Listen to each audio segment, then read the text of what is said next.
Unlimited og affordable ba imong gipangita? Kining tanan unlimited na. Tara, magkuyog ta. Pilay may bayran? Syempre, wala. Mao kini ang gitawag nga pamakal sa mga Bisaya. Walay ra jud na inyong paan ni chicken wings og samgyupsal no og pakal na hisgutan. Sa pagpamakal mao gyud ni permente ang main dish.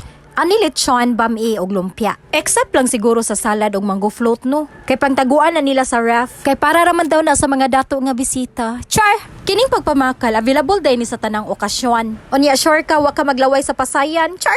Okasyon nga sama sa kasal, bunyag, birthday o pista. Iniguman sa pista, pisti, kay hurot namang kwarta, char lang. Kung nagplano mog laag para mag-anli-anli sa gawas, ang masaangay buhaton, pangita na mog daghang higala kay parang asang pista, tua ka, char. O kung saan li sa gawas mahurot imong kwarta, sa pagpamakal maka-bring house pa ka, apil ko chara. Naasad ni sikat ang kantang pagpamakal no, kining gitawag nila og balutin mo ako ang hiwaga ng oya. Unya nagnisimang ka, karilit ka. Shout out day kong Madam Jamie og my Lord John Lloyd no sa pag-invitar na mo dewi. Kana bitong pakal nga ipagawas tanan astang empanada. Unya sa sunod pamakal na sad ha. Char. By the way people, sa pagpamakal dili jud ni mawala ang pinakasikat nga anli no. Ang paborito sa tanan, anli tagay hantod mamatay. Char. Unya kay hapit na mga pista, where to go man uy? Let's ghost. Bye.